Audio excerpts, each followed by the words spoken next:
So the estimated total cost that would be incurred during a month with a production level of 12,000 units and a sales level of 8,000 units are. This is the question that we need to answer.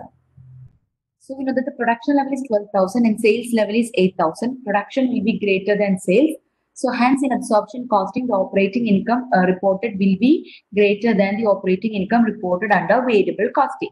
So what is the total cost that will be incurred during a month with a production of 12,000 and sales level of 8,000? We know that the total variable cost of production is equals direct material plus direct labor and variable manufacturing overhead. The total is, which includes 32 plus 20 plus 15, which is going to be 67, right?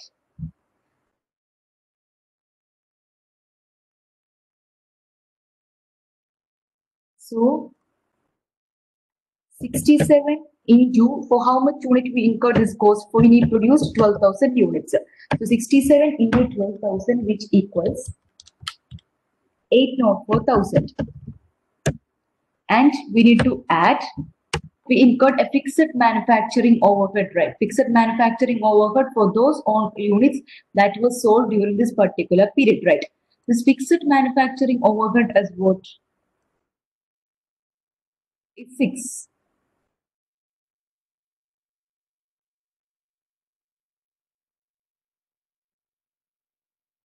Sorry.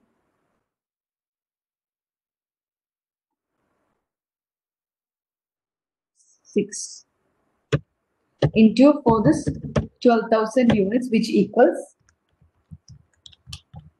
72,000. And we need to add the variable selling and fixed selling cost. This variable selling cost is how much? You know that the variable selling cost is 3 and fixed selling cost is 4. So variable selling cost, we only incur selling cost when sale is made. So how much of the sale is made? 3 into 8,000 is the sale made, which equals 24,000. And 4 into 12,000, fixed selling cost remains the same, which equals 48,000. So the total cost of production that is incurred during this particular period is 804,000 plus 720,000, sorry, 72,000. 804,000 plus 72,000 plus 24,000 plus 48,000. The total is 948,000. So the answer is option C, 948,000. Are you clear?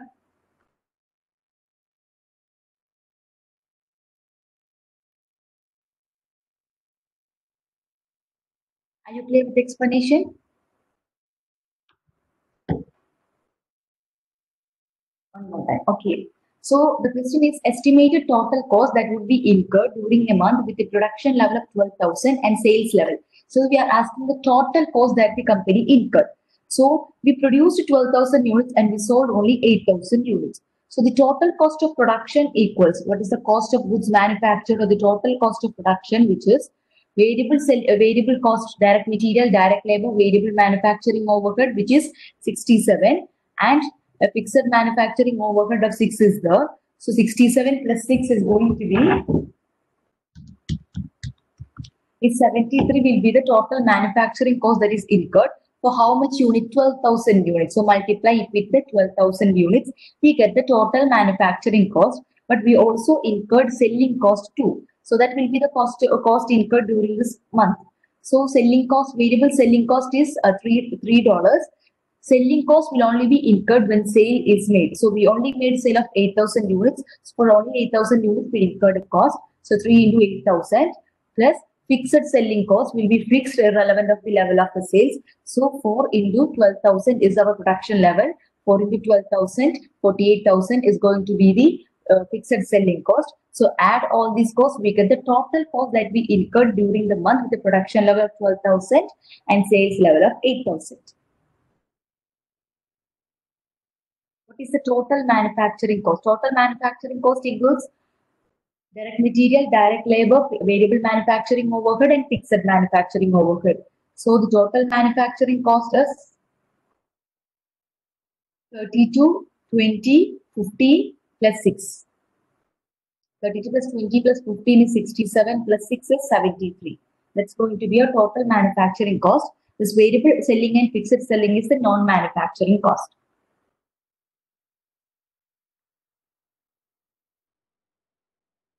Okay, clear.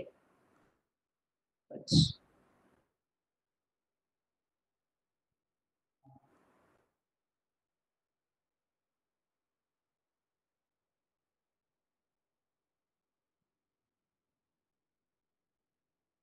Okay, the next question number 8. When a firm prepares financial report using absorption costing, we are given with four option. Option A, profits will always increase with increases in sales. Option B, profit will always decrease with decreases in sales. Option C, profits may decrease with increased sales even if there is no change in selling prices and cost. Option D, decreased output and constant sales result in increased profit. That is going to be the effect when a firm prepares financial report using its absorption costing.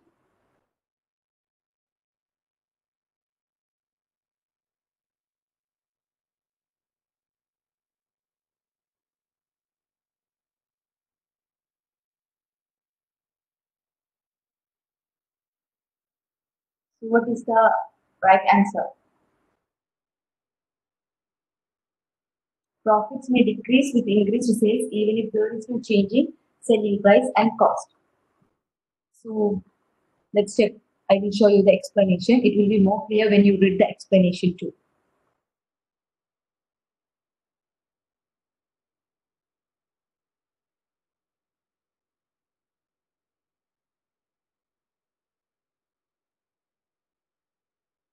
So it's the right answer.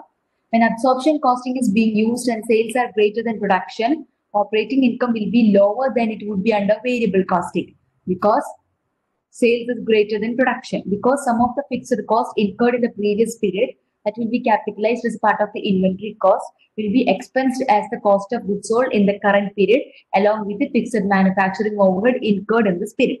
So under variable costing, only the current period fixed cost will be expensed. So there will be a change in the profit even though when there will profits may decrease even if sales is increasing because some portion of the fixed manufacturing overhead that were incurred during the previous period will be expensed as cost of goods sold in the current period because the sales level is higher than the production level. Not all of the production of this period will be sold. Some of the production from the previous period will also be sold in this particular period. So for that reason, even though there is increase in the sales level, the profit or the operating income reported under absorption costing may decrease.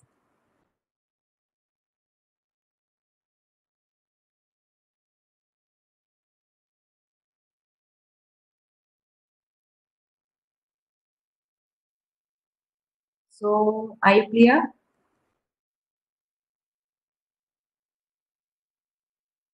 Yes. So some of the example questions. Now let's discuss some of the questions from the Hawk software.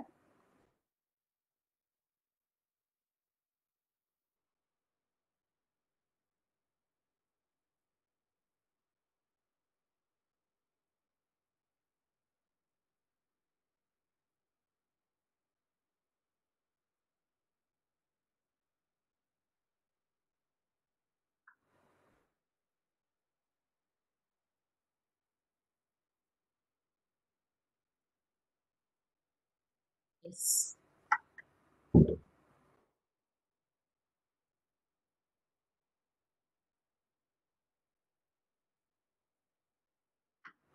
Okay, question number 1.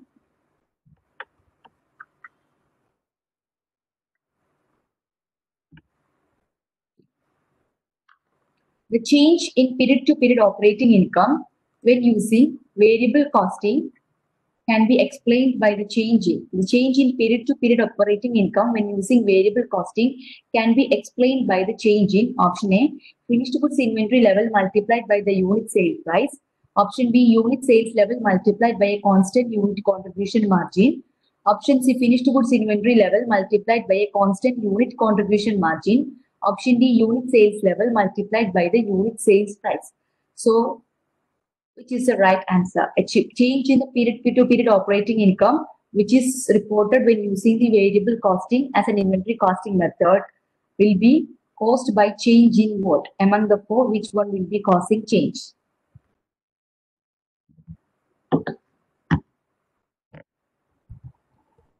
So can you give me the answer?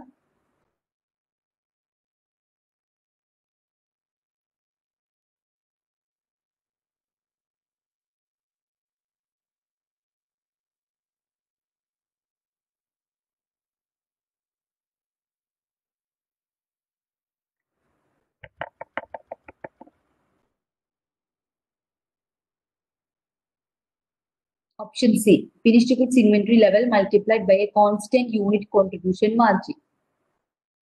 How can it happen? Variable costing will be used. Does the inventory level have an impact on the variable costing operating income?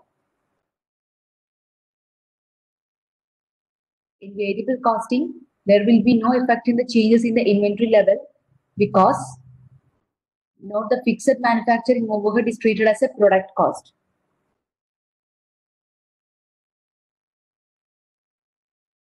So what will be the answer? Option C is the wrong answer. Option A, it's wrong.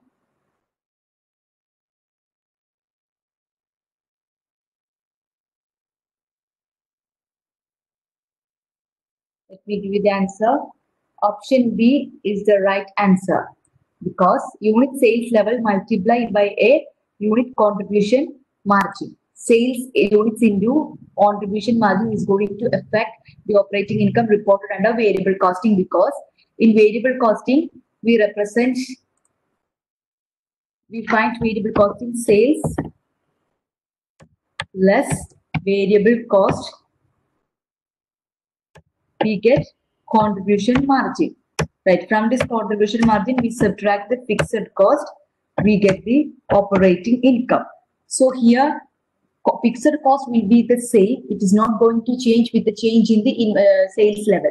But this contribution margin will be the same.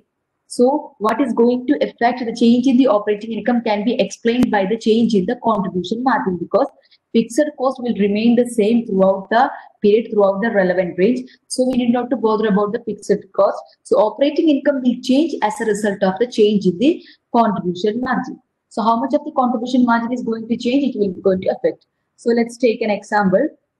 Suppose the contribution margin is equal to 50,000 and fixed cost is equal to 10,000. So what will be the operating income? Operating income is going to be 40,000, right? So suppose this contribution margin changes to 60,000. So what will be the operating income? Operating income is going to be 50,000. So what is the difference in the operating income? Earlier it was 40,000. Now it became 50,000. There will be a change of 10,000 in operating income. At the same time, contribution margin also changed by 10,000. So the change in the operating income in variable costing can be explained by the change in the contribution margin. What is the contribution margin? Unit sales level multiplied by constant unit contribution margin. What is the increase in the sales level? Increase in the sales level into this contribution margin is going to explain the change in operating income reported under variable costing. Are you clear?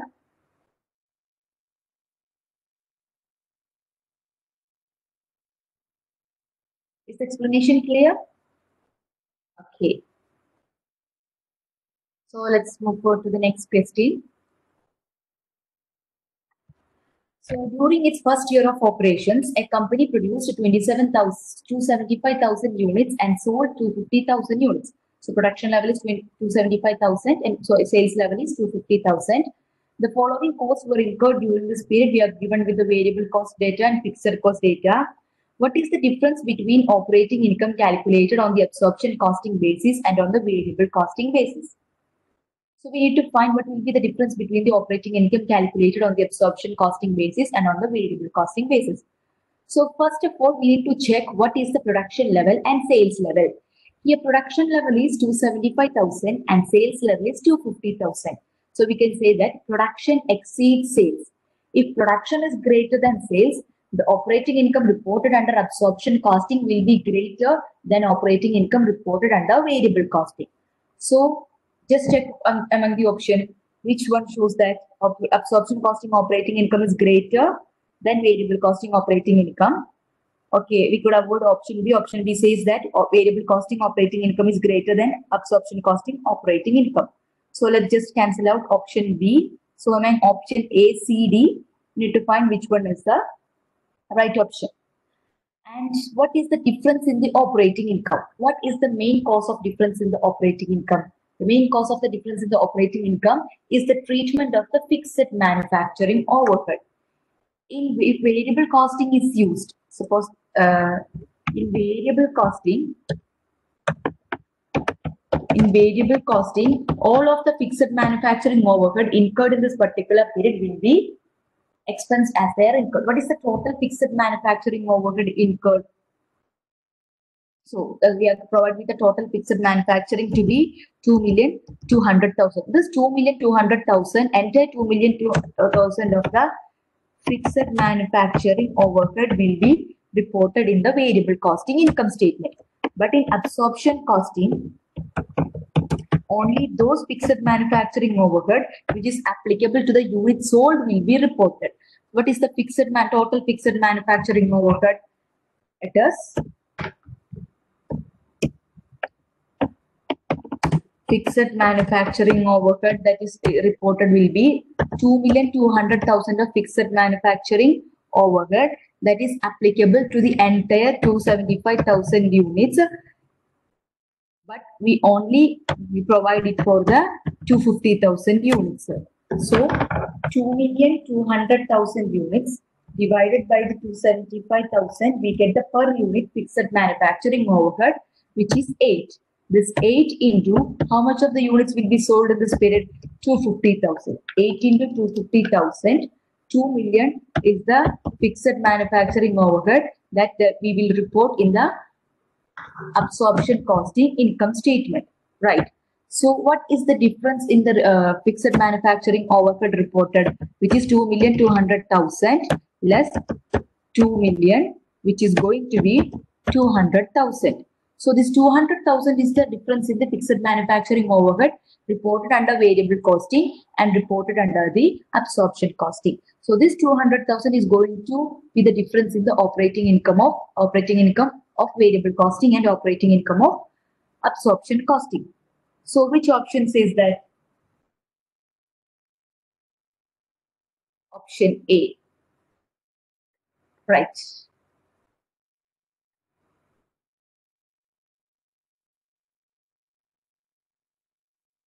Okay, we could also find this by using another method, and a simplified method. So we know that 275,000 is the production level, but we only sold 250,000. So what is the inventory level that is remained as ending inventory? It is 25,000, right? So this cost of this 25,000 of inventory will not appear in the absorption costing inventory statement. So 25,000 into per unit fixed cost is going to be 8. So what is 25,000 into 8 equals 200,000. So we could also find the answer using this simple technique. We will 25,000 of the ending inventory related fixed manufacturing overhead in absorption costing. So that is the difference between the operating income under both absorption costing and variable costing. So do you get it?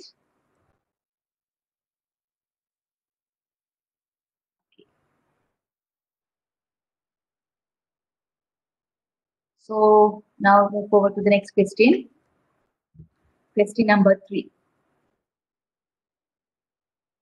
In the application of direct costing or variable costing as a cost allocation process in manufacturing, Option A, variable direct costs are treated as period cost. Option B, non-variable direct costs are treated as period product cost. Option C, non-variable indirect costs are treated as product cost. Option D, variable indirect costs are treated as product cost. Which is the right option? Variable direct costs are treated as period cost. Is that right? What are the variable direct cost? Variable direct materials and direct labor. These are the variable direct costs. So is this direct material, direct labor treated as period cost or product cost? What is direct material and direct labor? Is it period cost or product cost?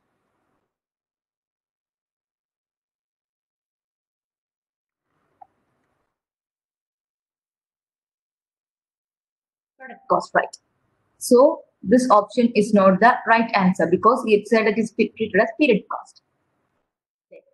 Non-variable direct costs are treated as product cost. Non-variable direct cost. Non-variable direct cost means which will be fixed, but direct cost are treated as product cost. Is it right?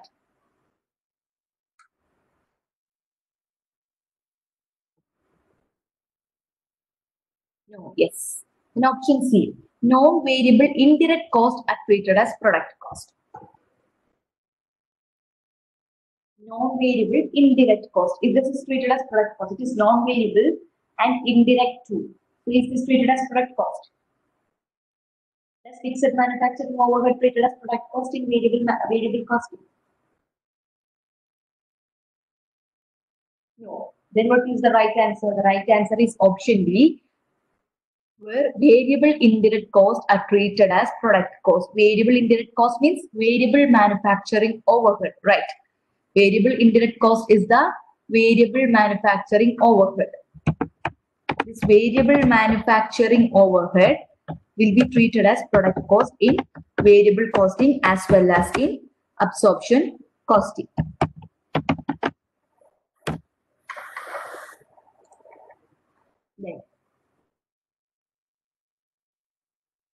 Let's move forward to the next question, question number 4.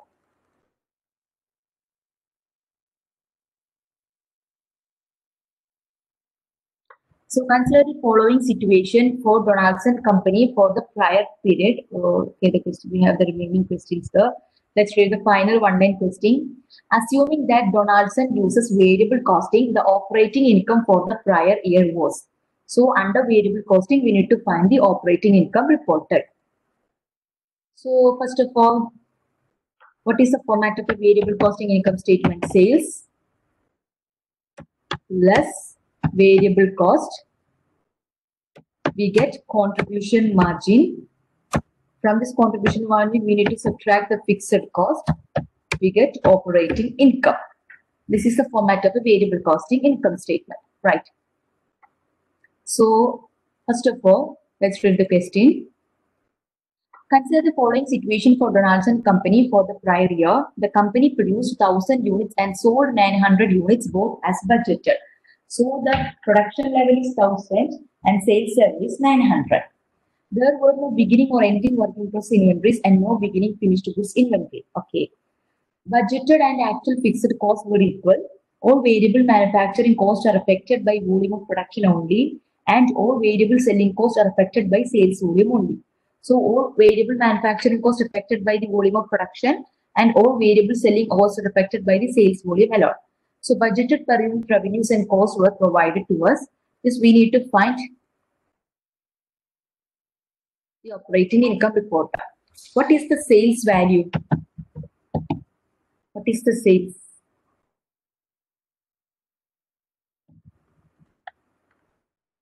What will be the sales figure? So we sold 900 units, right? 900 units was sold. We produced 1,000 units, but we sold only 900. Into selling price is 100. So the sales price is going to be 90,000. And this variable cost. What is the variable cost? Let's look at what are the variable cost. Direct material is provided to be 30. which is a variable cost. Direct labor is 20. Variable manufacturing cost is going to be 10. Variable selling cost is going to be 12. So the total variable cost is 30 plus 20 plus 10 plus 12, which is 72 into, for how many units? 900 units. That is going to be 64,800. So what is the contribution margin? Contribution margin equals 90,000 minus 64,800, which is 252,000. Sorry, 25,200. And what is the fixed cost? We have fixed manufacturing cost of 5 and fixed selling and cost of 3,600 total. Fixed administrative cost 1,800 total. So this fixed manufacturing cost is 5. 5 for how many units we manufacture? 1,000 units. 5 into 1,000, because all of the fixed manufacturing overhead incurred in the period will be expensed as they are incurred. So the entire fixed manufacturing overhead applied for this 1,000 unit of production will be expensed in the income statement. So 5 into 1,000, 5,000 plus fixed selling cost of 3,600 plus fixed administrative cost of 1,800. The total fixed cost is going to be 10,400. So what is the operating income? Operating income is going to be 25,200 less 10,400, which is 14,800.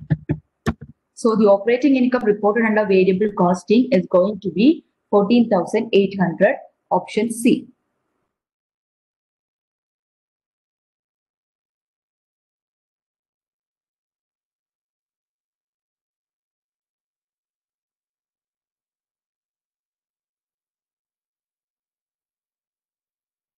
Okay, do you get it?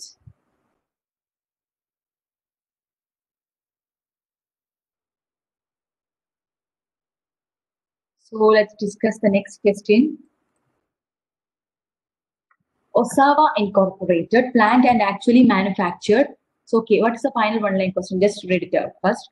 Osawa's operating income for the year using variable costing. Okay. Osawa Incorporated planned and actually manufactured 200,000 units of a single product in its first year of operations. Variable manufacturing costs were 30 per unit of product. Planned and actual fixed manufacturing cost was 600,000 and selling and administrative cost total 400,000. Osawa sold 120,000 units of product at a selling price of 40 per unit. So let's find out the operating income under sales. What is the sales figure? Sales is equal to, we sold how many units? We sold 120,000 units into what is the sale price? 40. 120,000 into 40, it is going to be 480,000. 4,800,000. So less, what is the variable cost? Variable cost is going to be for the 120,000 units into, what is the variable manufacturing cost equal? 30. 30 into 120,000 is going to be 3,600,000. So the contribution margin figure is going to be 4,800,000 minus 3,600,000. It is 1,200,000. And from this, we need to subtract the fixed cost. What are the fixed costs? If we are provided with the fixed cost, fixed manufacturing cost equal 600,000 and selling and administration cost total 400,000. So here selling and administrative cost total figure is provided. So let's assume that it is a fixed cost. So the total fixed cost is going to be 600,000 and 400,000, which is 1 million. So what is the operating income? Operating income is going to be 1,200,000 minus 1 million, which is going to be 200,000. So option D is the answer.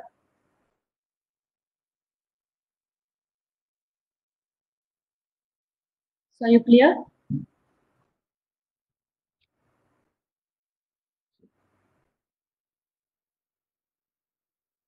So let's move forward to the next question. Question number 6.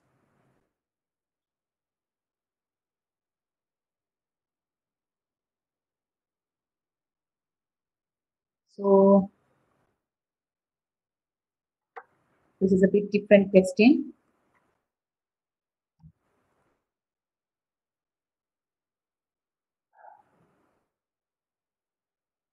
Let's check it after finishing some of the simple questions relating to various parts.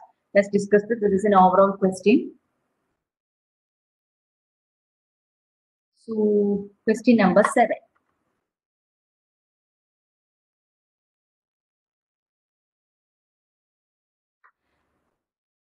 If a manufacturing company uses variable costing to cost inventories, which of the following costs are considered inventoriable cost? So, manufacturing company, they uses variable costing as to inventory, variable costing as the inventory costing method. So, in using this variable costing, which one of the following costs are considered to be inventoriable cost or product cost? Option A, only raw material, direct labor, and variable manufacturing overhead cost. Option B, only raw material and direct labor cost. Option C, only raw material, direct labor, variable, and fixed manufacturing overhead cost. Option D, only raw material, direct labor, variable manufacturing overhead, and variable selling and administrative cost. So when using variable costing, what all the costs are inventoriable cost.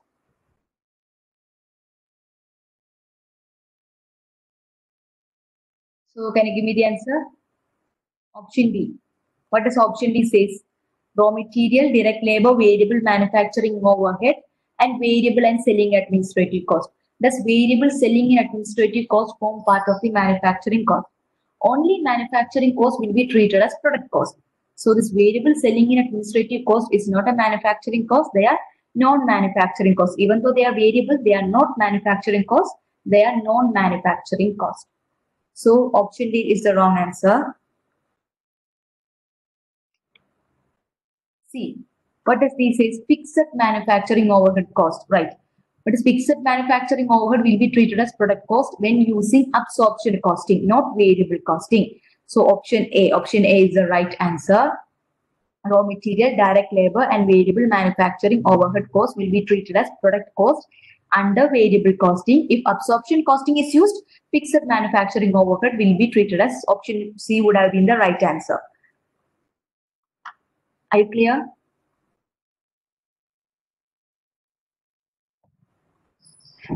Are you clear? Okay. So let's move to the next question. Question number 8. Which one of the following statements is correct regarding absorption costing and variable costing? Option A, variable manufacturing costs are lower under variable costing. Option B, gross margins are the same under both costing methods. Option C, if finished goods inventory increases, absorption costing results in higher income. Option D, overhead costs are treated in the same manner under both costing methods. Which statement is correct regarding absorption costing and variable costing?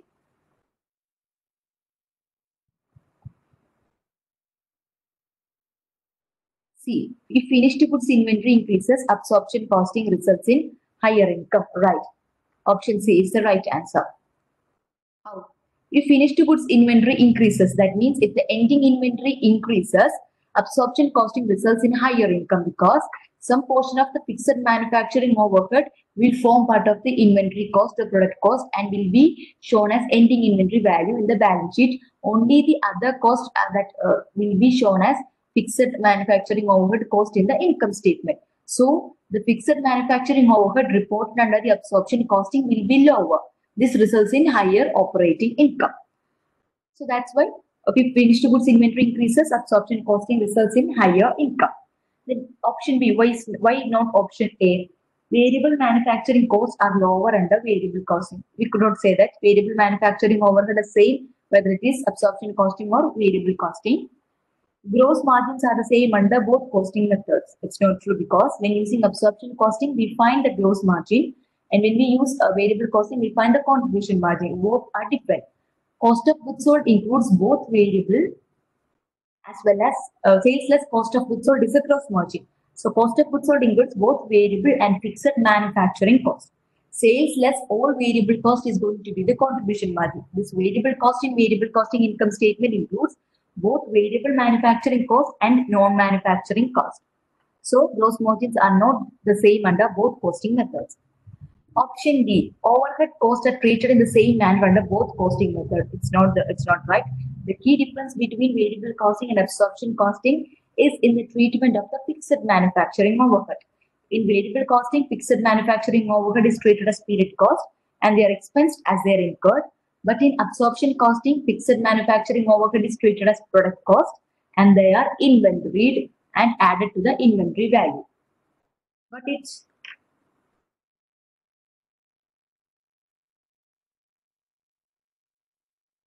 Are you clear?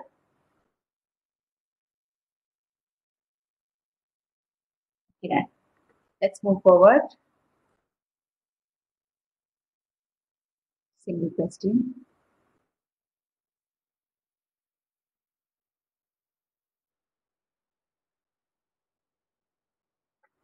Okay, Bethany Company has just completed the first month of producing a new product but has not yet shipped any of this product.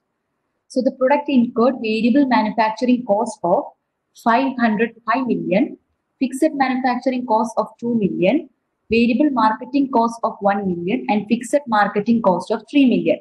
If Bethany uses the variable cost method to value inventory, that means variable costing is used, the inventory value of the new product would be. So what is the inventory value when using the variable cost? So what are the product cost under variable costing method? Product cost includes direct material, direct labor, and variable manufacturing overhead alone. Fixed manufacturing overhead is treated as period cost. So let's just see what are the variable manufacturing cost. Bethany Company first month of producing, the product cost incurred variable manufacturing cost of 5 million and fixed manufacturing cost of 2 million. Variable marketing cost, which is a non-manufacturing cost, and fixed marketing cost, it's a non-manufacturing cost. We could just avoid this marketing cost, whether it is variable or fixed, does not have any importance because they are non-manufacturing costs. They do not form part of the inventory value. Then variable manufacturing costs. What are all the variable manufacturing costs? Which includes direct material, direct labor, and variable manufacturing overhead. We could avoid fixed manufacturing cost. So the total cost of inventory includes direct material, direct labor plus variable manufacturing overhead. So the total amount is provided as 5 million. So the answer is 5 million.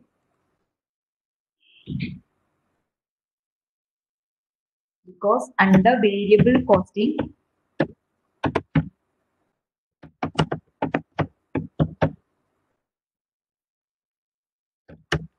product cost is equal to variable manufacturing cost alone.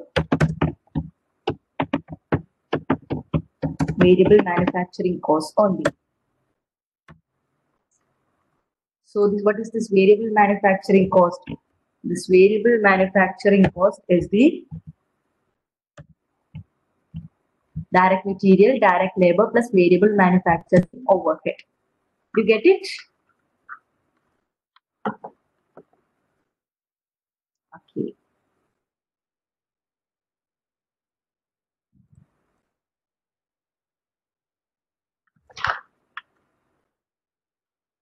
So let's move forward to the next question, question number 10.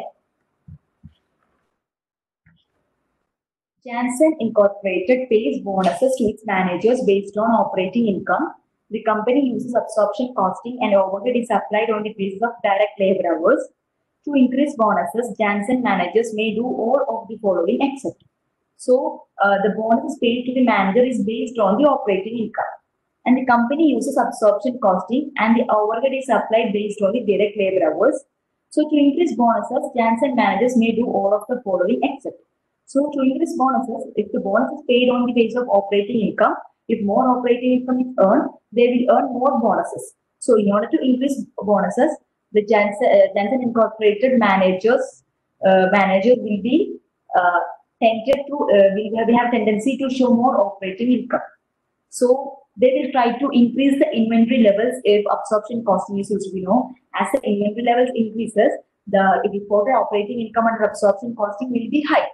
So they may do all of the following, except one of the options is not the one which does not increases the operating income. We just need to find which one is that. Option A, produce those products requiring the most direct labor. Option B, increase production schedules independent of customer demands. Option C, decrease production of those items requiring the most direct labor. Option D, defer expenses such as maintenance to a future period.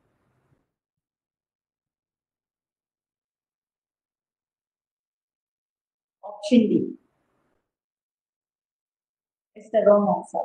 Defer expenses such as maintenance to a future period.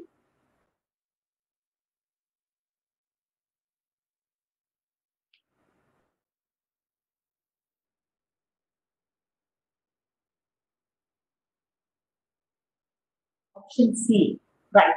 Decrease production to those items requiring the most direct labor. Because when the expenses is deferred to the future period, it is definitely going to increase the operating income.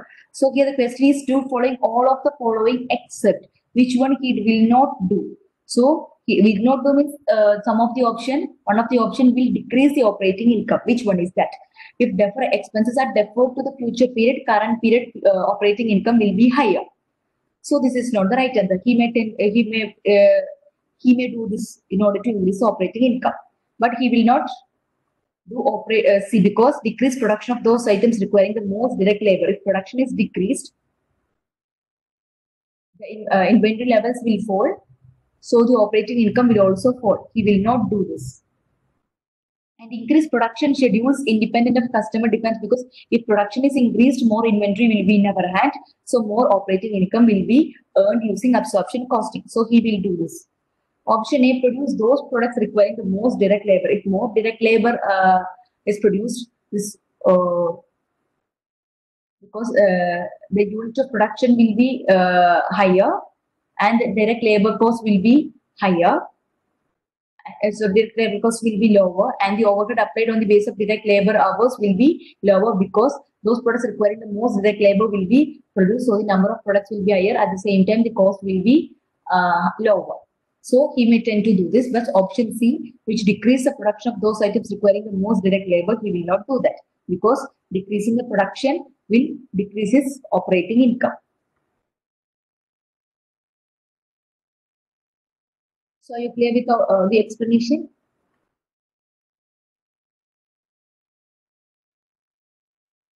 Yes.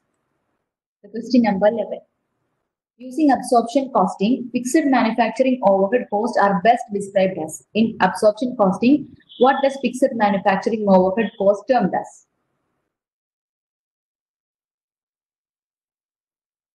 Is it indirect period cost? Is it indirect product cost? Is it direct product cost? Is it direct period cost?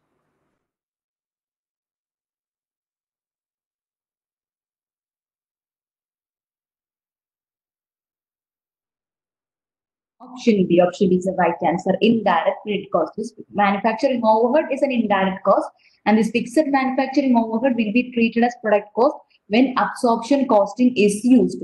So this fixed manufacturing overhead cost under absorption costing is indirect product cost. So are you clear?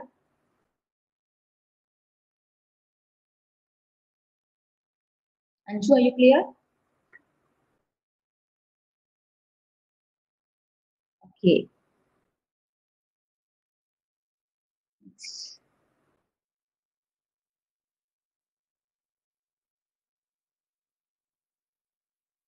We will discuss this question later because this question is a bit different question.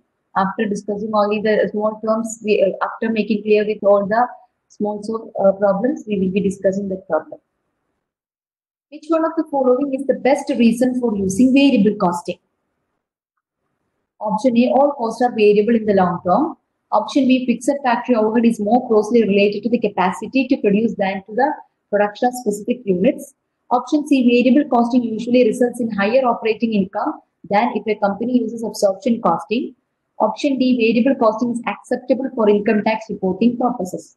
Is the best reason for using variable costing.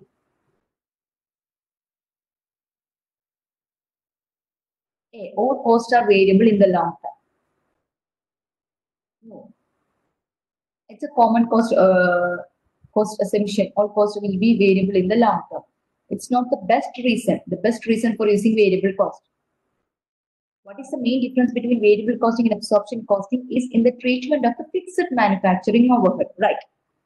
So the main assumption regarding this fixed manufacturing overhead in variable costing is that this fixed factory overhead, fixed manufacturing overhead will be will be incurred even if there is no production at all. So it is not going to affected by the level of the production. So why do we add this fixed manufacturing overhead as a product cost? They are expensed as they are incurred. So that's the main assumption in the variable costing. So what is the best reason for using variable costing?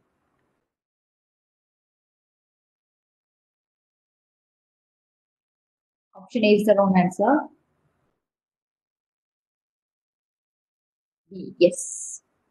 B is the right answer because fixed factory overhead is more closely related to the capacity to produce than to the production of specific units. It's related to the capacity, production capacity, not the production of units. Because even if we produce or not, we will be incurring this fixed factory overhead. It's not going to change with the change in the production level, but it's related to the capacity to produce. So why do we add this as a part of the product cost is the main question in variable costing. So it is treated as credit cost in variable costing. And variable costing usually results in higher operating income than if a company uses absorption costing. It is not always right because if the production is less than sales, variable costing will be incurring higher operating income. But if the production exceeds sales, absorption costing will have more operating income. This is the usual scenario. There will be more production. The company will be maintaining some of the production as ending inventory in order to meet fluctuating demands or the in order to meet urgent stock level needs. So they will be maintaining some as ending inventory level. So in such case, absorption costing income will be higher. Then option D, variable costing is accepted for income tax reporting purposes. No, as per the US Internal Revenue Service, variable costing does not conform with their tax rules. Absorption costing will be applied in tax reporting. So it is not the answer. So the right answer is option B.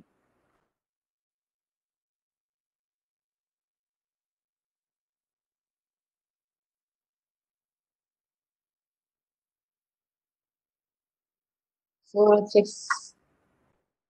question number 40. So present if balance company uses variable costing, the inventoriable cost for the fiscal year is. What is the inventoriable cost? Inventoriable cost is also called product cost. Product cost in variable costing is will include what all? Product cost in variable costing includes direct material, direct labor, plus variable manufacturing overhead. Right. So it does not include the fixed manufacturing overhead. So what all things will be added as a product cost? Let's check the information.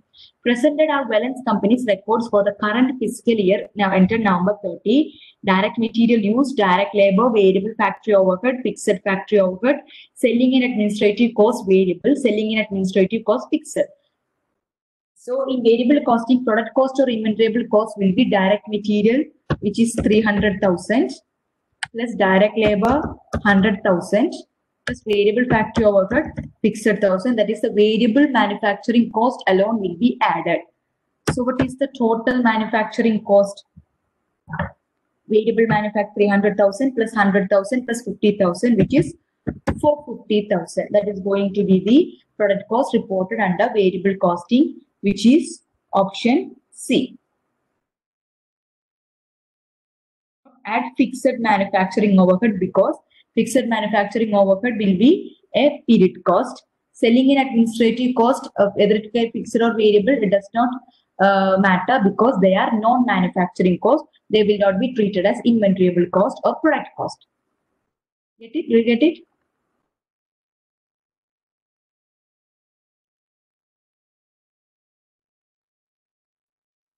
Okay.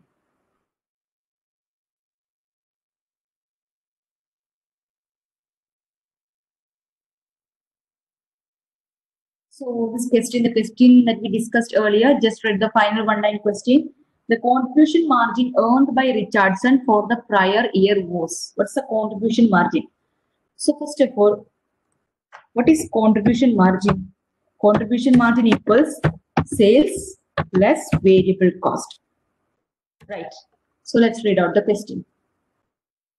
Consider the following information for Richardson Company for the prior year. The company produced 1,000 units and sold 900 units. Both are budgeted. And there are no beginning or ending in work in process inventories and no beginning finished goods inventory.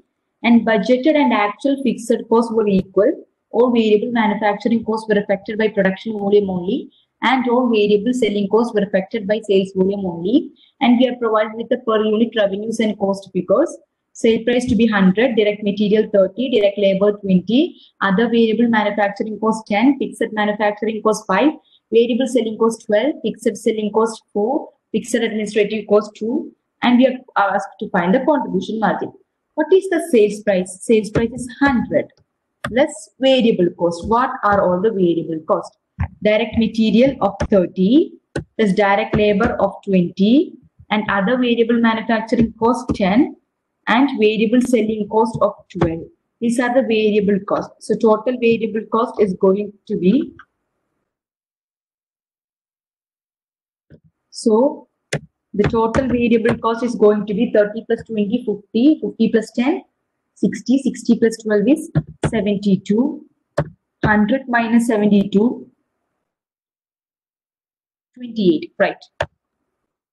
28 is going to be the total contribution per unit contribution margin.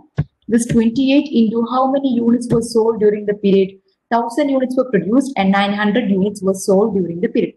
So 28 into 900, which equals 25,200, which is will be the total contribution margin for Richardson during this period. So option A.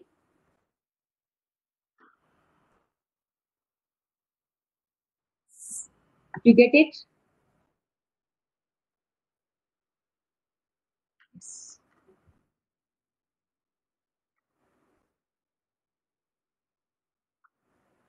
So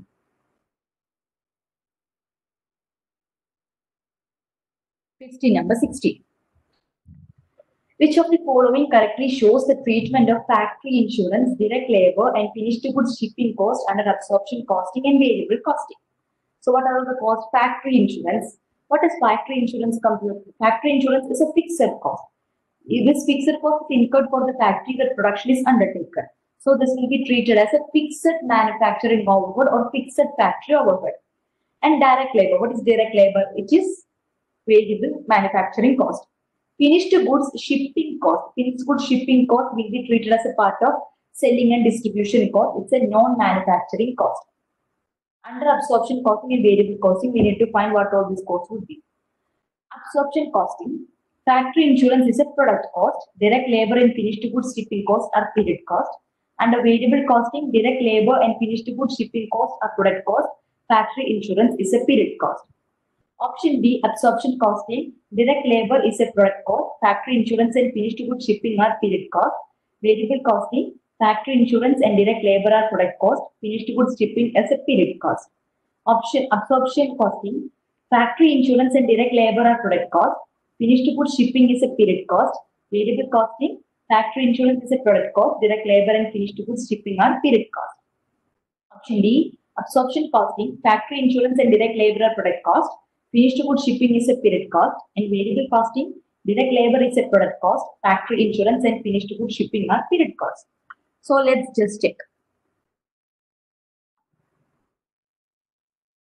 So under absorption costing. Under absorption costing, what all would be treated as product cost? Product cost includes direct material, direct labor, variable manufacturing overhead, and fixed manufacturing overhead. So since factory insurance is a fixed manufacturing overhead that will be treated as a product cost. Right, because it's a part of the fixed manufacturing overhead or fixed factory overhead. And direct labor, that all will be treated as a product cost because it is a variable manufacturing cost. And finished good shipping cost, thus is a period cost or product cost. This fixed finished good shipping cost will be a selling cost or a distribution cost. That would be a period cost, not product cost, because they are not incurred for producing this particular product. And let's check for variable costing. In variable costing, what all will be treated as product cost? In variable costing, of course, direct labor is definitely going to be a product cost. And factory insurance. This factory insurance is a product cost or period cost. In variable variable costing, fixed manufacturing overhead will be treated as a period cost, not product cost. So this factory over insurance is a fixed manufacturing overheads, hence it will be treated as a product cost, sorry, period cost.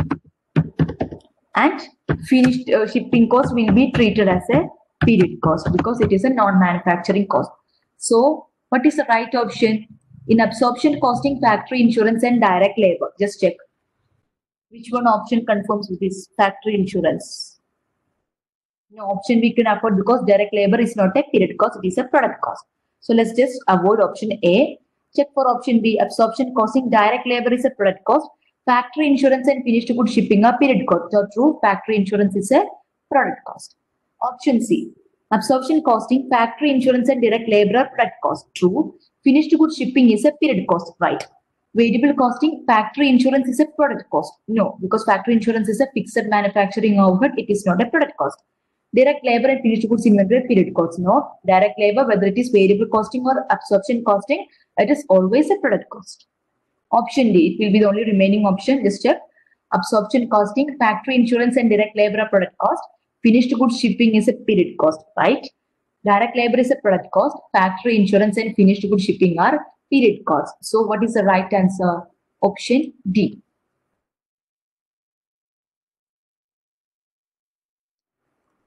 Are you clear?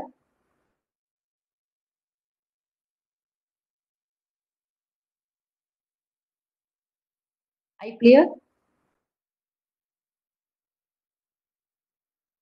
Anju? Okay. Do you need time to read the question? Are you clear with the explanation?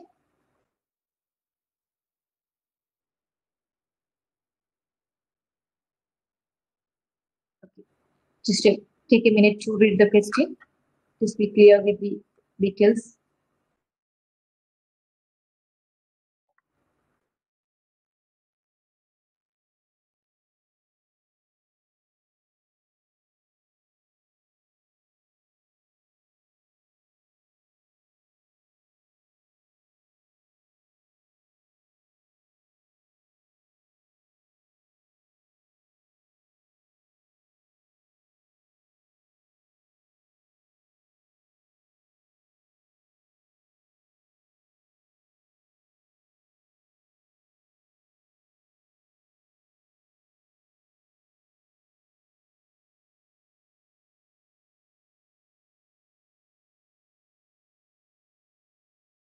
Okay, just inform me when you are done with reading this question.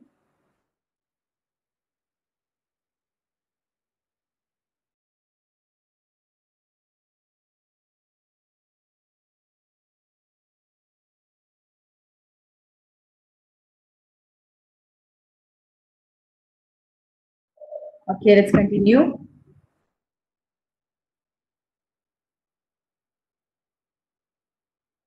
Okay, question number 70. The term gross margin for a manufacturing firm refers to excess of sales over. What is gross margin? Option A, cost of goods sold, including fixed indirect manufacturing cost. Option B, cost of goods sold, excluding fixed indirect manufacturing cost. Option C, all variable costs, including variable selling and administrative expenses. Option D, manufacturing cost, excluding fixed manufacturing cost.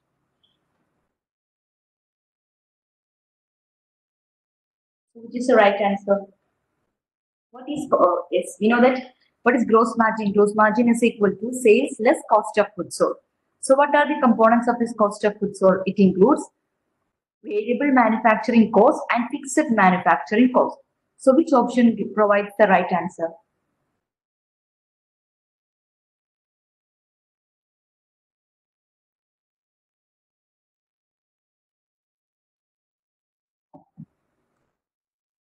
Option A. Right. Option A is the right answer, which includes fixed indirect manufacturing cost. Indirect manufacturing cost means manufacturing overhead, fixed manufacturing overhead. So cost of goods sold includes fixed manufacturing overhead. What does B says? It excludes fixed manufacturing overhead. It is not true. All variable cost, including variable selling and administrative expenses, which is not gross margin, which will be contribution margin. And manufacturing cost excluding fixed manufacturing cost. It's not right. Manufacturing cost includes both fixed and variable, but fixed manufacturing overhead will also be included in the cost of goods sold. The next question number 18. Which of the following is an argument against the use of direct costing? Which of the following is an argument against the use of direct costing? Option A, fixed factory overhead is difficult to allocate properly. Option B, absorption costing overstates the balance sheet value of inventories. Option C, variable factory overhead is a period cost. Option D, fixed factory overhead is necessary for the production of a product.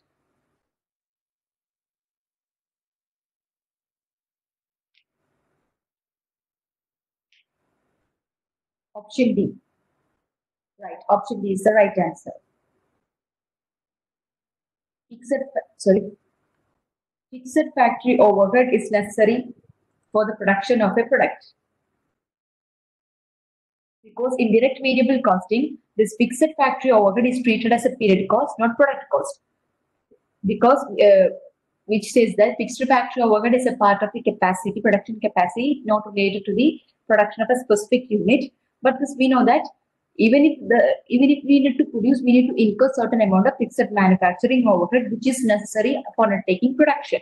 So for undertaking production, this is necessary. Hence, this forms part of the product cost because in order to produce, we should definitely incur this fixed factory overhead. Without the incurrence of this fixed factory overhead, our production would not be possible. So this is the main argument against the direct variable costing. And fixed factory overhead is difficult to allocate properly. It is right because we need to allocate. We do not know that how much of this fixed factory overhead will be reasonably attributable to a particular unit. Hence, we need to allocate this fixed factory overhead based on a suitable basis. And this absorption costing overstates the balance sheet value of inventory is right because in absorption costing, fixed manufacturing overhead will form part of the product cost. Hence, some part of this cost will be in the balance sheet as part of the fixed inventory value. We know that in absorption costing, inventory value will always be higher because fixed manufacturing overhead will also be included as part of the product cost. And variable factory overhead is a period cost. It's not right because variable factory overhead will not be a period cost because they were added as a product cost. So the right answer is option B, fixed factory overhead is necessary for the production of a product. So let's move to the next question number 19. When comparing absorption costing with variable costing, which of the following statements is not true? When comparing absorption costing with variable costing, which of the following statements is not true? A, under absorption costing, operating profit is a function of both sales volume and production volume. Option B, when sales volume is more than production volume, variable costing will result in higher operating profit. Option C, a manager who is evaluated based on variable costing operating profit would be tempted to increase production at the end of a period in order to get a more favorable review. Option D, absorption costing enables managers to increase operating profit in the short run by increasing inventories. Which of the statement is not true?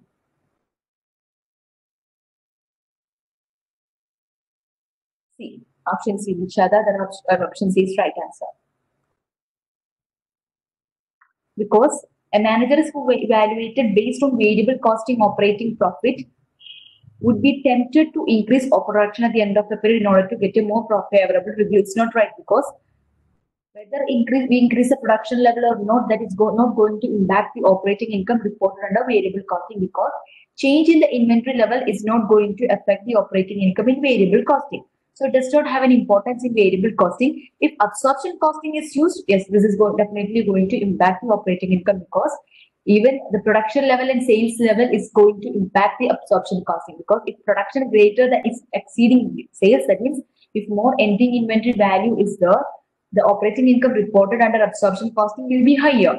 So option D, look at option D. Absorption costing enables managers to increase operating profit in the short run by increasing inventory. By increasing inventory means by increasing production or by maintaining more ending inventory, they can increase the operating profit in the short run. In the long run, whether it is absorption costing or variable costing, the profit would balance itself. In option A, under absorption costing, operating profit is a function of both sales volume and production volume. It's true, because it's dependent upon the sales volume and production volume, that is change in the inventory levels. Option B, when sales volume is more than production volume, variable costing will result in higher operating profit. It's right, because when production exceeding sales, the operating income reported under absorption costing would be higher. If production is less than sales, then sales volume is higher, variable costing operating income would be higher than absorption costing operating income. So option C is the right answer. It says a manager who is evaluating based on variable costing operating income would be tempted to increase production at the end of a period in order to get a more favorable review is a wrong statement when comparing absorption costing and variable costing. So which is going to be the right answer for this question. So are you clear?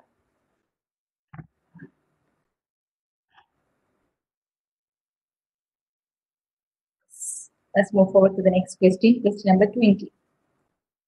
So this is the same question. So this will be discussed later.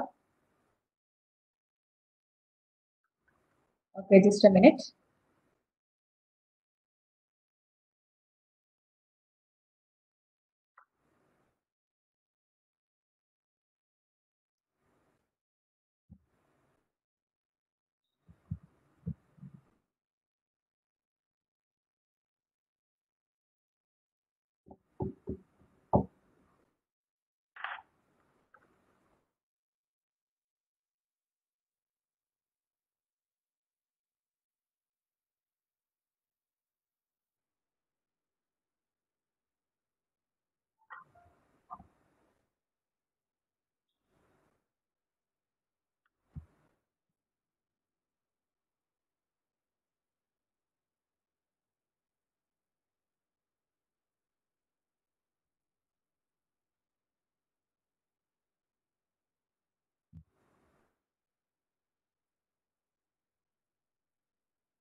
Okay.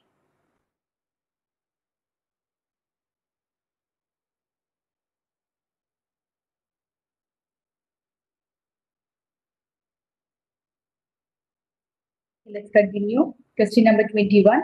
Just look at it. Which of the following statement is true for a firm that uses variable costing? Option A, an ideal facility variation is calculated. Option B, product cost include variable administrative cost. Option C, the cost of a unit of product changes because of changes in number of units manufactured. Option D, profit fluctuate with sales. So which one of the statement is true for a firm uses variable costing?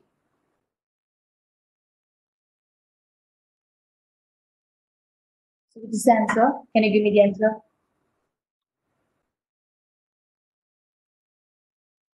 An ideal facility variation is calculated. Option D. Option D is the right answer. Profit fluctuate with sales because the only factor that is going to affect the operating income reported under variable costing as sales level, inventory level is not going to affect it. An ideal facility variation is calculated. No, no such variation is not calculated in variable costing. Product cost include variable administrative cost.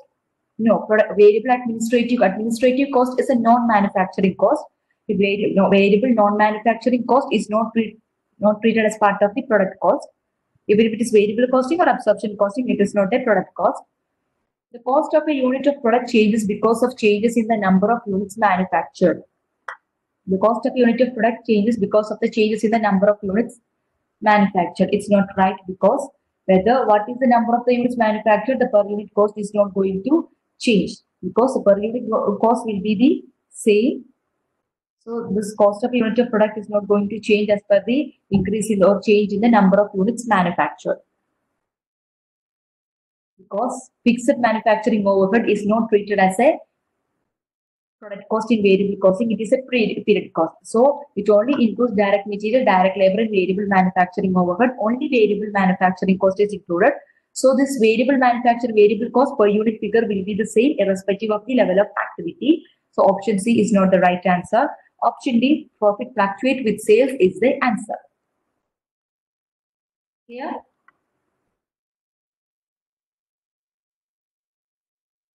Okay.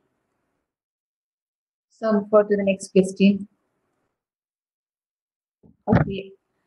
Mill Corporation had the following unit costs for the recently concluded calendar year, which are the same as its unit cost for the year previous to the recently concluded year. So this cost is provided to us. Non-manufacturing, manufacturing, variable and fixed cost are provided to us. Inventory for mill sold product total 6,000 units on January 1 and 5,200 units on December 31. So beginning and ending inventory is provided. Beginning inventory is 6,000 and ending inventory is 5,200. Mill Corporation uses the first in first out cost plus assumption.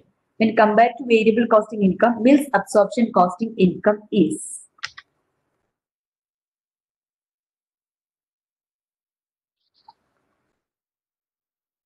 When compared to variable costing income, mill's absorption costing income will be what?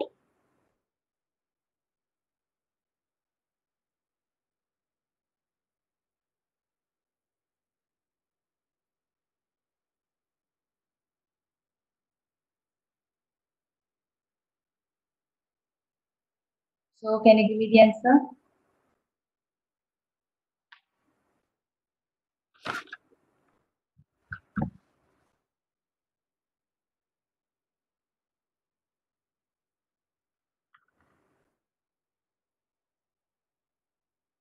Option A, 2,400 higher. Just check.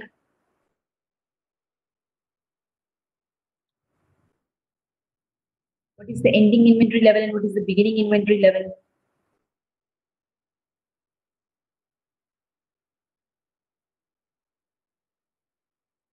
2,400 is right, but higher or lower? Which one is it? Is higher or lower? When compared to variable costing income, means absorption costing income is because we had 6,000 units at the beginning. So among this, we sold how much units? 8,800 is sold. So the production and sales just connect it. So production always production exceeds sales. So that means absorption costing income will be, which is change in inventory into fixed manufacturing overhead. This is the right way of computing. What is the change in inventory? Plus 6,000 opening inventory less beginning ending inventory equals 800, right? 800 into what is the fixed manufacturing overhead, which is 3. 2,400 is going to be the difference in the operating income reported under variable costing and absorption costing, right? Which one, when compared to variable costing income, means absorption costing income will be? Is it 2,400 higher or 2,400 lower?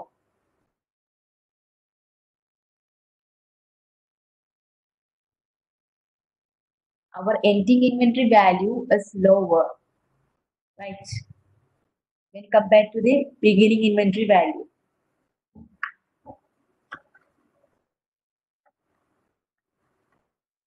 So just a moment, let me show you how it's going to computed.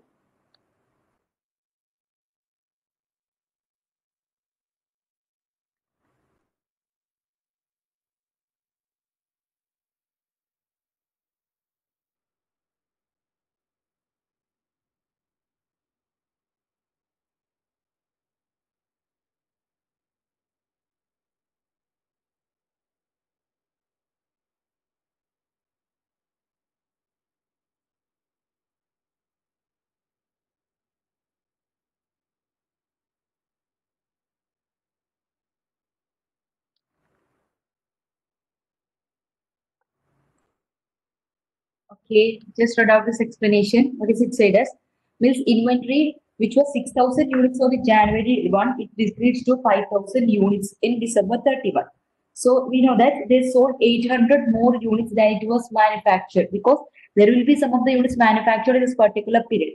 So they sold the entire manufactured 8,000 units plus 800 units from the inventory which is held earlier, because they sold 800 more units than it was manufactured during this particular period.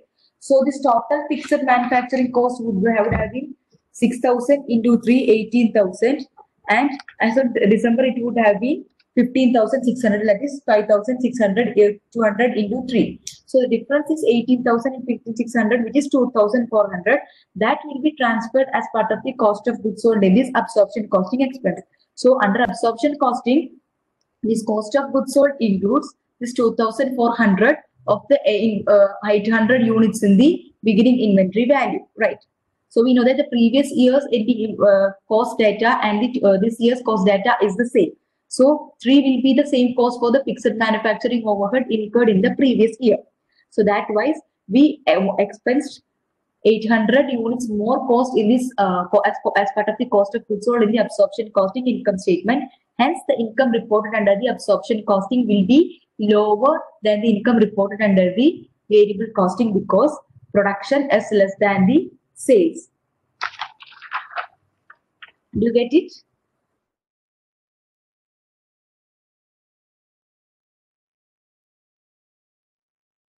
Are you clear with the explanation?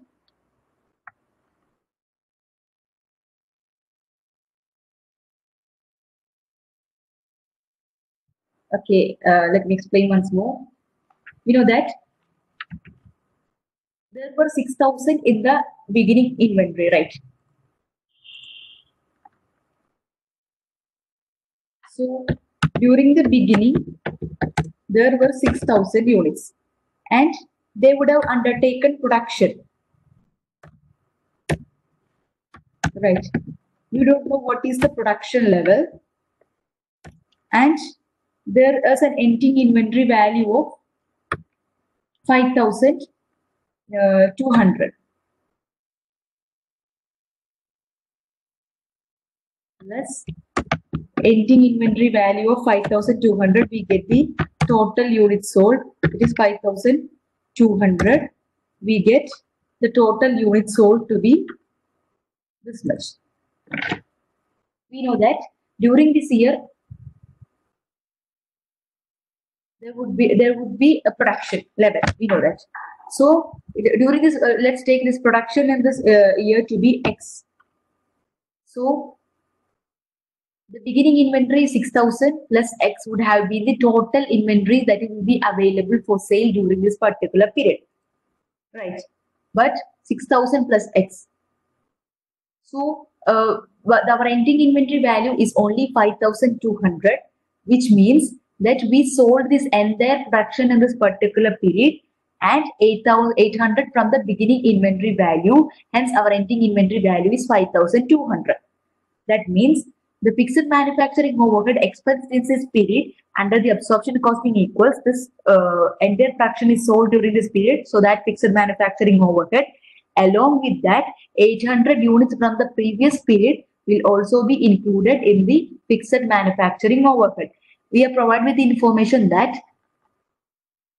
which are the same as units cost for the year previous to the recently concluded year. Means this year data, cost data and the previous period cost data is the same. That means fixed manufacturing overhead for this period and fixed manufacturing overhead for the previous period will be the same. So that means 800 into 4, that means 2400 will be the fixed manufacturing overhead which would have been incurred in the previous period but expensed as cost of goods sold in this particular period because the sale of that units only happened in this period. So under absorption costing, 800 into 3, 24,000 of the, 2,400 of the fixed manufacturing overhead would have been expensed more than in the variable costing. So in this case, the variable operating income reported under the absorption costing will be 2,400 lower than variable costing. So option B is the right answer. Are you clear with the explanation? Nishada, do you get how this 2,400 is not higher?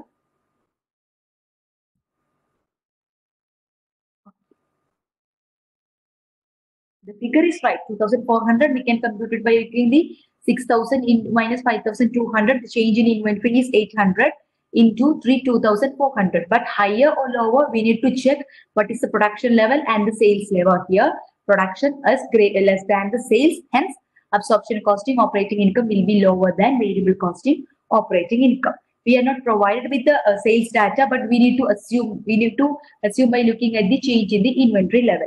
If the production is greater than the sales, the ending inventory value would have been higher because 6,000 plus some units of this sales production would have been there in the ending inventory value. It is not there. That means our production is less than the sales.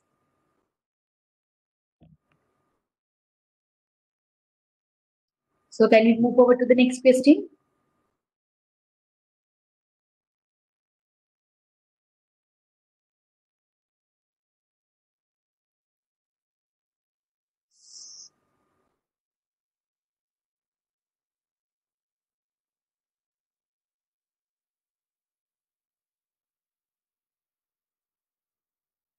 Look at the question number 24.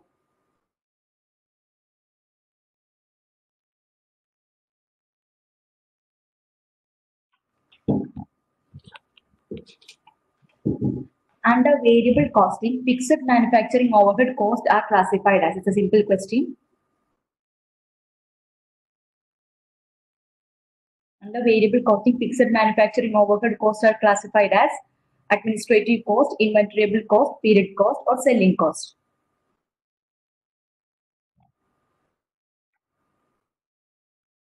Option C, right answer, period cost. Right. It's very straightforward question. Inventoriable cost means product cost. It is not a product cost. Question number 25. Which one of the following considers the impact of fixed overhead cost in the calculation of the per unit cost? Option A, marginal costing. Option B, direct costing. Option C, variable costing. Option D, full absorption costing. Which one of the following considers the fixed overhead cost in the calculation of per unit cost? Per unit cost means product cost. That cost will be added as the product cost. Which one is it? Is it a marginal costing, direct costing, variable costing, or full absorption costing?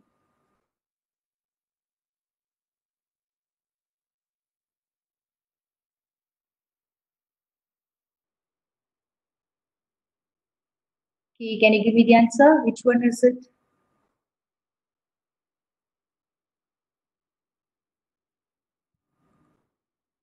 Is direct costing and variable costing? Yes, direct costing and variable costing is same. Absorption costing is also called full costing. Variable costing, another name for variable costing is direct costing.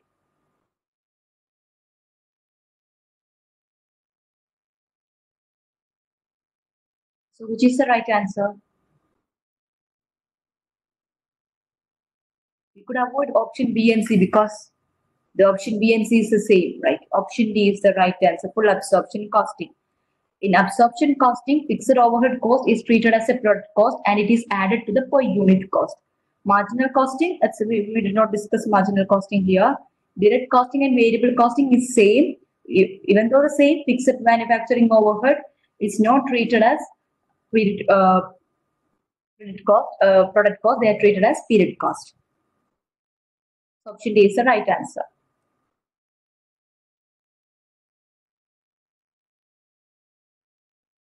Okay. Just check this question. Consider the following situation. Okay, let's read the final one-line question. What does it say? The operating income for Wiesmann for the prior year using absorption costing was. So under absorption costing, we need to compute the operating income. What is the format of an absorption costing? Sales less cost of goods sold. We get gross margin.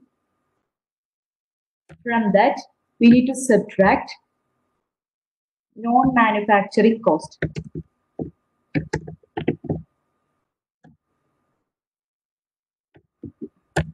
We get operating income.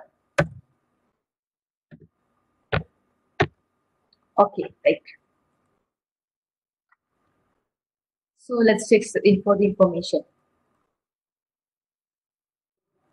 The level of production and sales is important to us. Just check what is the production level. It is 1000 units and the sales is 900 units. So that is important. We need to check the level of inventory in absorption costing in order to compute the operating income. So what is the sales value? Sale is 900. Sale is equal to 900 as the number of units sold into the sale price is 100, which equals 90,000. So let's cost of goods sold. Under cost of goods sold, we have the variable manufacturing cost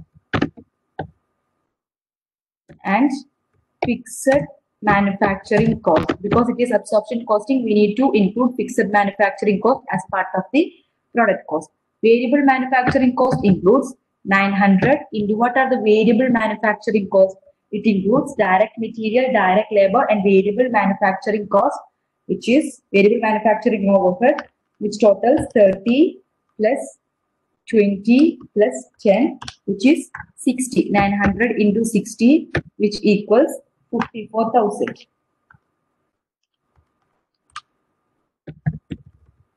And fixed manufacturing overhead. What is the fixed manufacturing cost? 5. 5 into for the number of units sold, which is 900. 5 into 900 is going to be 4,500. So we get the gross margin to be 90,000 minus 54,000 minus 4,500 is going to be 31,500.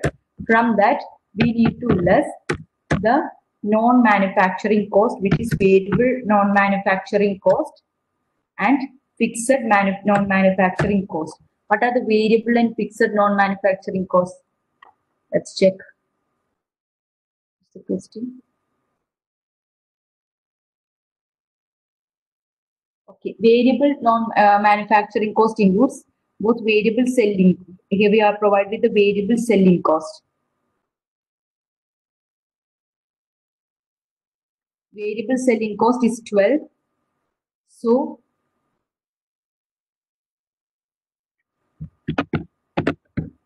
variable selling cost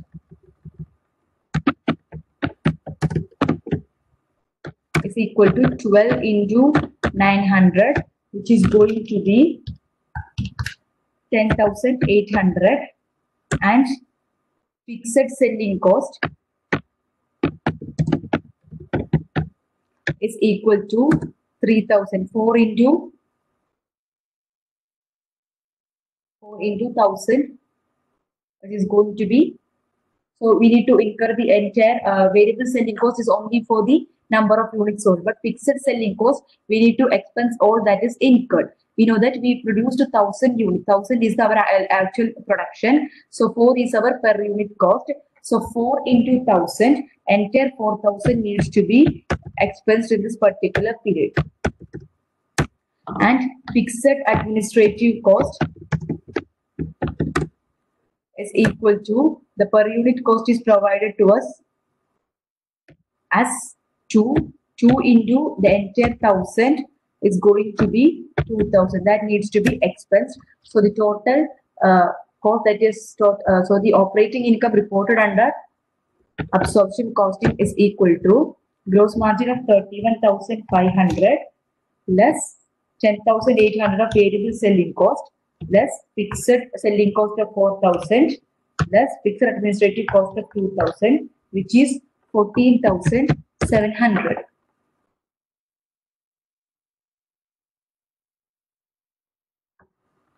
So is there any figure that I missed out? Let me just check.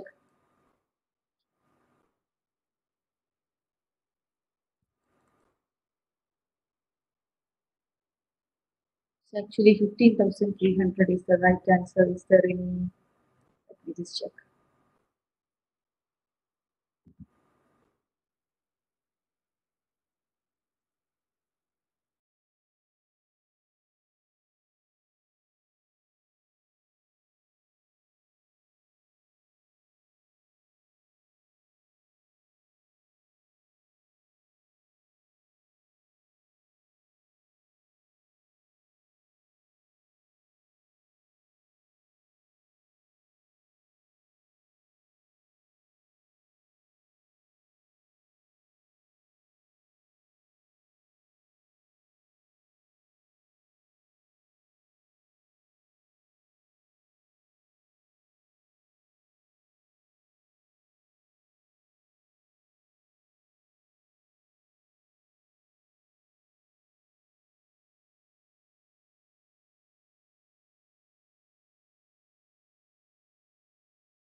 So in this question, they just took this fixed cost to be, we are provided with the total. We just need to take this total, not the, we need not look the per unit cost.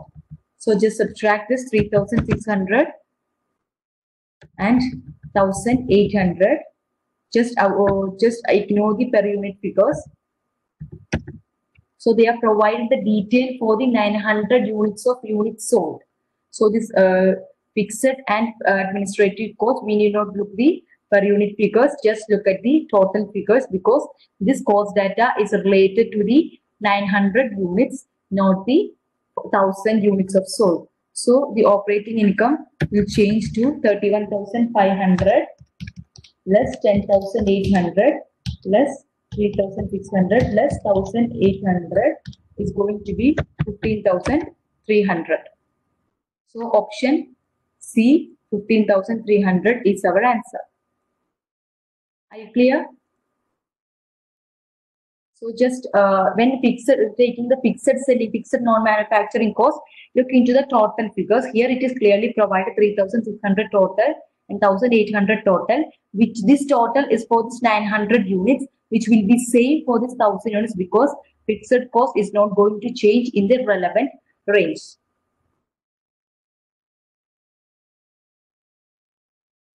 So are you clear?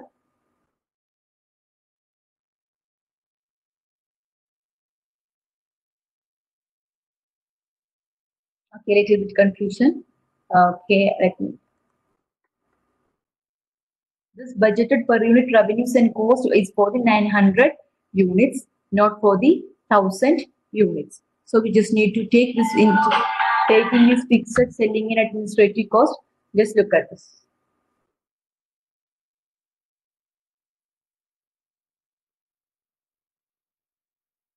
Okay. So question number 27. Assuming absorption costing, which of the following columns includes only product cost? So which of the columns includes only product cost? So we are provided with 4 options. So let's check.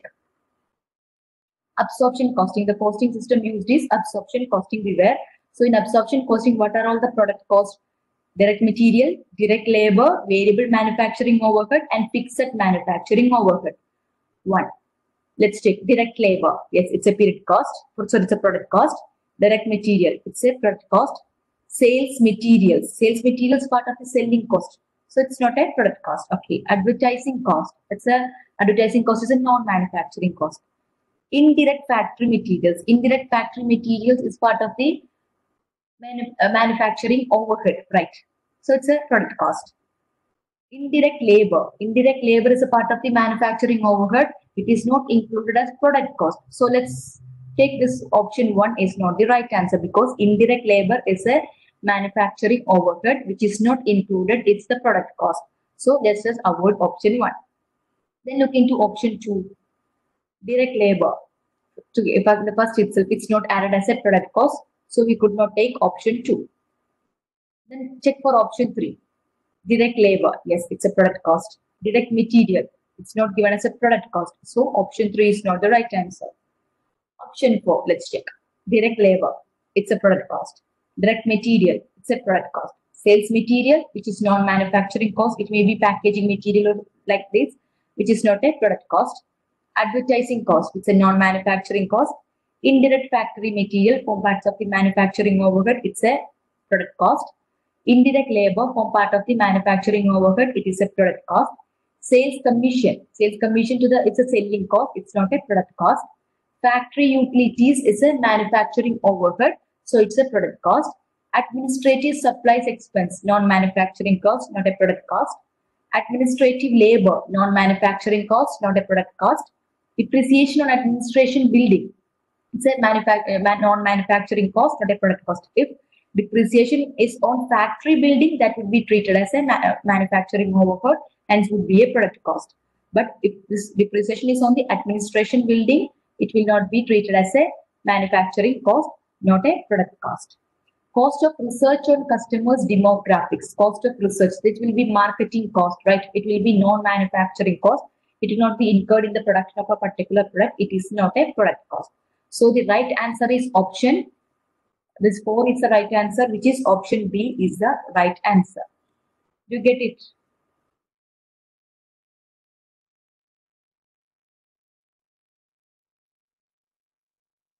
Okay.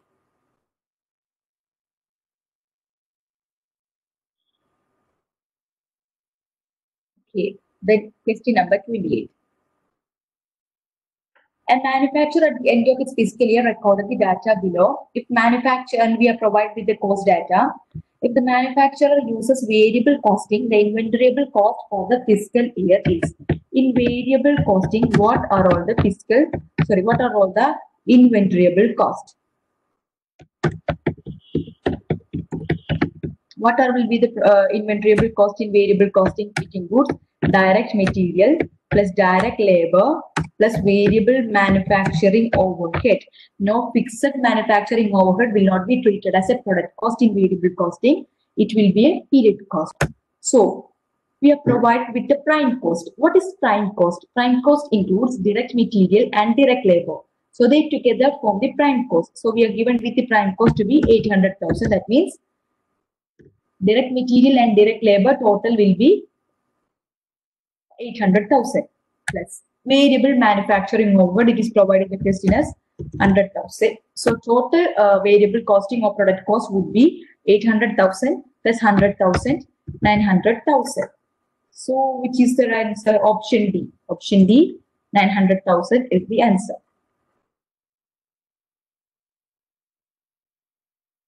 Clear?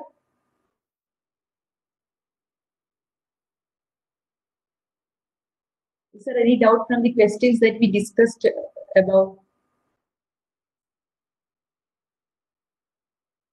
So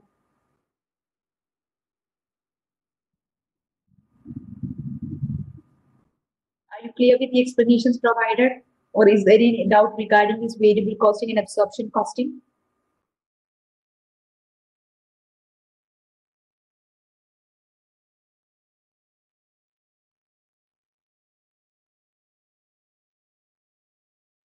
Okay.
So we are done with the today's session. Tomorrow we will be discussing the remaining questions from this variable and absorption costing. After that, we will move on to the next topic, which is joint products and byproducts.